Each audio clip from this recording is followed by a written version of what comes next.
Les exemples sont nombreux. On peut citer par exemple Euphoria, qui a été présentée au Grand Palais, conçue par les équipes de Balloon Museum, une exposition immersive dont les premières éditions ont vu le jour à Rome avant de partir en tournée aux États-Unis puis en Europe. Un autre cas emblématique, Toutankhamon, le trésor du pharaon, véritable blockbuster culturel qui a rencontré un immense succès à Los Angeles, Paris ou encore Londres. Voilà, tout ça, ce sont des expositions itinérantes qui séduisent le public et font recette. Mais derrière le succès, il y a surtout un modèle économique très structuré. Pour en parler, j'ai le plaisir d'accueillir Agnès Ruiz. Bonjour, merci d'être avec nous. Bonjour.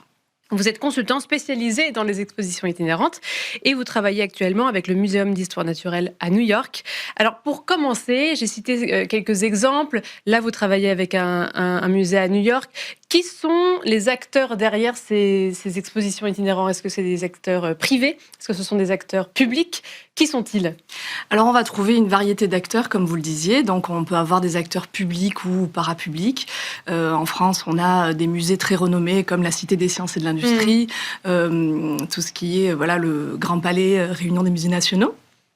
Et à l'étranger, mais aussi en France, on va trouver des producteurs privés, souvent des producteurs de spectacles également, et qui se sont, entre guillemets, reconvertis dans les expositions temporaires et itinérantes. Souvent, on va être sur des grandes expositions un peu spectacles. Oui. Et on a également des sociétés privées à l'étranger qui vont aider des musées, comme on parlait tout à l'heure de l'Italie, des musées qui vont aider des musées publics ou privés à valoriser leurs collections en organisant et en les aidant à organiser ces expositions itinérantes. Donc il y a vraiment des acteurs privés qui se sont spécialisés dans ce genre d'exposition un peu grand public, qui les font tourner dans tout le monde. Est-ce que vous pouvez nous expliquer, peut-être à travers un exemple sur lequel vous auriez travaillé au Muséum d'histoire naturelle de New York, sur ce cycle d'une vie d'exposition? Par quoi est-ce qu'on commence quand on travaille sur une exposition itinérante et par quelles étapes, par quels points clés il faut passer? Alors tout d'abord, l'idée vient souvent de nos collègues curateurs, chercheurs, et aussi en charge de développer les expositions, qui vont avoir une idée d'un sujet. Probablement une nouvelle recherche a été faite et c'est important de la mettre en valeur. Ça peut être une petite partie de cette exposition. Donc nous ensuite, on nous apporte différentes idées de sujets et on va creuser un petit peu en lien avec nos collègues du service marketing. Eux vont voir du côté grand public, est-ce que nos visiteurs du musée peuvent aimer ce type d'exposition, ce sujet? Est-ce que ça répond à un besoin? Et nous, côté équipe exposition itinérance, nous allons étudier le marché. Y a-t-il déjà des expositions itinérantes sur ce sujet? Et nous allons également aussi consulter nos meilleurs clients et partenaires qui ont l'habitude d'accueillir nos expositions pour voir si c'est un sujet qui pourrait les intéresser à l'avenir également. Vous avez parlé de clients, justement. Comment est-ce qu'on... Vous faites quoi, en fait? Vous leur proposez, vous présentez un projet et vous leur vendez, c'est ça les termes? Vous vendez une exposition? On vend une exposition, oui, je pense qu'il ne faut pas avoir peur des mots. C'est vrai que dans le domaine culturel, on est parfois un petit peu mal à l'aise avec des termes comme le marketing, le commercial. Mais je pense que les musées aujourd'hui ont besoin de diversifier leurs sources de recettes. Depuis longtemps, on parle de location d'espace d'un point de vue très commercial et ça ne dérange plus les musées. Donc je pense que les atouts, on va dire que la matière grise créée par les musées et qui se transforme, qu'on retrouve dans les expositions itinérantes, peuvent être commercialisés. Donc absolument, on leur vend le projet, on propose le projet. Donc parfois, alors c'est vrai que quand on arrive en amont du projet, il n'y a pas d'image à montrer, pas de photos, parfois pas encore de plans ou d'idées. Donc on essaye de pitcher au mieux l'exposition, le projet. Mais ensuite, une fois que les expositions existent, de toute façon, on doit trouver d'autres points d'itinérance. Donc là, après, on a des vidéos, des documents pédagogiques, nous, pour expliquer, parce qu'il y a tout un travail fait avec nos équipes éducatives pour montrer que l'exposition est absolument bien construite, qu'il y a tout un parcours pédagogique qui est proposé.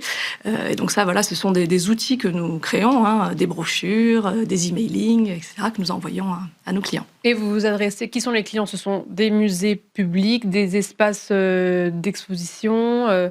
Qui sont-ils exactement? Alors nous avons plusieurs clients, mais souvent... Notamment en Amérique du Nord, on va dire, qui est les principaux clients aujourd'hui du Muséum d'histoire naturelle de New York. Nous travaillons essentiellement avec des musées. Alors parfois, certains ont des financements publics, mais comme vous le savez, aux États-Unis, on repose beaucoup sur les financements privé, même si on est un musée qui dépend en partie d'une ville, ou etc. On reçoit quand il y a beaucoup de travail sur le mécénat, la philanthropie. Donc on travaille aussi bien avec des musées publics que privés, de diverses tailles. On travaille aussi avec des jardins botaniques, des zoos, puisque nous avons toute une variété d'expositions itinérantes qui se déclinent sur divers formats. Et il nous arrive également de travailler avec des partenaires privés.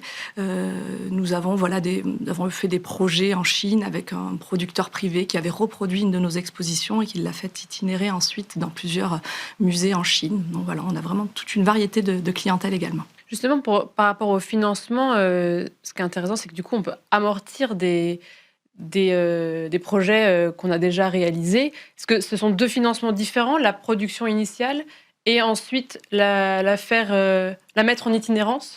Alors oui, c'est vrai que nous, on travaille énormément en amont avec nos collègues des expositions qui s'occupent de la présentation au sein du musée, puisque les expositions produites par le Muséum d'histoire naturelle de New York le sont avant tout pour une présentation d'une assez longue durée au sein du musée à New York.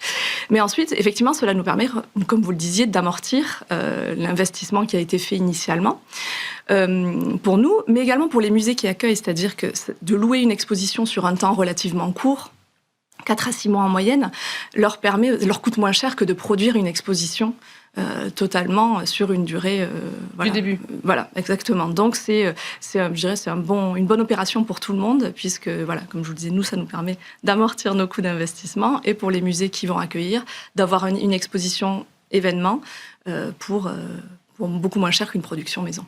Quels seraient les coûts, les fourchettes, ou alors en tout cas, qu'est-ce qui rentre en ligne de compte quand on doit chiffrer une exposition qu'on accueille, par exemple?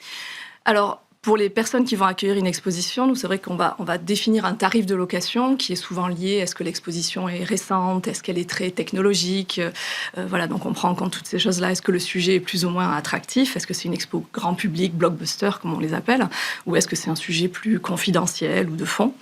Et pour le musée qui va accueillir, il va y avoir des coûts annexes comme le transport pour faire venir cette exposition qui reste à la charge du musée qui accueille, et également tout ce qui est frais d'installation. C'est-à-dire qu'ici, ils ont besoin de louer un matériel type, c'est à leur charge. Les frais également de logement de nos installateurs, ou les choses assez classiques. Et également, quand on parle d'aller dans des pays étrangers, tout ce qui est adaptation linguistique, les traductions, réintégrer tout cela dans les multimédias, dans les panneaux graphiques. Donc il y a tout un travail. Et c'est pour ça que nous, en général, on recommande de travailler quand même assez en amont pour avoir le temps de travailler sur toutes ces adaptations. Oui, généralement, c'est prévu assez à l'avance. Alors, on a quelques musées qui se décident au dernier moment, mais souvent, ces expositions itinérantes sont quand même planifiées au moins 2-3 ans à l'avance.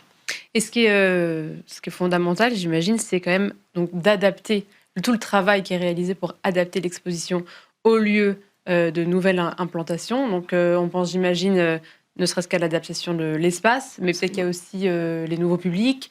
Quels sont ces points-là d'attention à réaliser quand on change de lieu? Alors c'est vrai que parfois, même si on a des expositions relativement standardisées, j'ai envie de dire qu'on fait un travail d'orfèvre sur chaque expérience. Chaque salle d'exposition est différente, donc nous avons, nous, un designer scénographe dans notre équipe qui va redessiner, reimaginer l'expérience d'exposition. Donc il arrive parfois que une zone soit présentée du début à la fin, ou un sens un peu différent de ce qu'on pouvait avoir au musée à New York. Et parfois d'ailleurs on trouve que la présentation est même parfois mieux ou différente, offre une expérience de visite différente. Vous parliez également des publics, et c'est vrai que chaque lieu d'accueil après va pouvoir s'emparer des matériaux éducatifs ou marketing qu'on leur fournit et adapter à leur public, puisque un public à San Antonio, au Texas, ne réagit pas de la même façon que le public parisien, par exemple, à des outils promotionnels. De la même façon, sur les outils pédagogiques que nous transmettons, les attentes pédagogiques pour un enfant de 8 ans ne sont pas forcément les mêmes selon les pays ou selon les matières qu'ils étudient à l'école. Donc souvent, nos collègues dans les musées des services éducatifs et médiation adaptent en fait, et parfois même proposent de nouvelles activités, et gentiment nous proposent de les proposer. Ça arrive de un petit peu modifier, de ne pas avoir exactement la même chose dans un autre pays. Absolument. Et c'est absolument nécessaire nous on appelle ça localiser le contenu, et on invite d'ailleurs nos partenaires à le faire.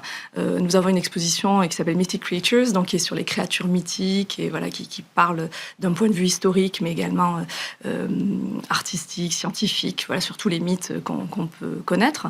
Et cette exposition a été présentée en Floride et ils ont décidé d'ajouter toute une section avec les spécificités voilà, de Floride. Il y a des mythes particuliers. Voilà, donc ça, c'est vrai que c'est intéressant. Et ça enrichit énormément l'expérience de visite. Et pour nous, c'est aussi intéressant puisqu'on apprend de nouvelles choses. Et puis, pour les visiteurs qui viennent voir, je pense que c'est plus facile de se sentir en adéquation avec une exposition, de s'impliquer dans une exposition si ça nous parle, parce que ça raconte quelque chose que l'on connaît. Et vous mesurez après tout cela, comment est-ce que vous mesurez si une exposition est réussie selon vos termes à vous? Alors nous, au sein du musée, pour l'exploitation au sein du musée, souvent c'est tout simplement la fréquentation. Oui. Comme beaucoup de nos confrères dans tous les musées, c'est souvent la fréquentation qui est importante. Nous aussi, on va mesurer le taux de capture, c'est-à-dire quelle exposition va être choisie plutôt qu'une autre offre au sein du musée. Donc on le voit sur certaines expositions, des expositions T-Rex, souvent on a un très bon taux de capture dans ces cas-là, puisque même si les visiteurs vont venir visiter globalement le musée, ils vont choisir en plus spécifiquement d'acheter un billet pour cette exposition-là. Donc ça, nous, c'est une bonne mesure de succès. Et tout simplement, je dirais, nous, d'un point de vue itinérant, c'est la longévité. C'est-à-dire qu'il y a des expositions qu'on nous demande année après année. Voilà, certaines expositions maintenant, notamment cette exposition sur les mythes dont je vous parlais, presque 20 ans. Oui. Et elle tourne encore là, bien sûr. Vous l'adaptez Voilà, on l'adapte. On le mettez à jour. Voilà, exactement. Elle est très bien entretenue par nos collègues opérationnels. Mais voilà, c'est des sujets voilà, qui suscitent toujours de l'intérêt. Donc pour nous, c'est un vrai gage de succès quand on a des expositions qui ont une belle durée de vie. Ça peut être infini, en fait. Absolument. Eh bien, merci beaucoup Agnès Ruiz. Je rappelle que vous êtes consultante spécialisée dans les expositions itinérantes. Vous travaillez actuellement pour le Muséum d'histoire naturelle à New York. Merci beaucoup de nous avoir donné plus de détails sur cet écosystème. Et merci à vous toutes et tous de nous avoir suivis. C'était Arrêt Marché.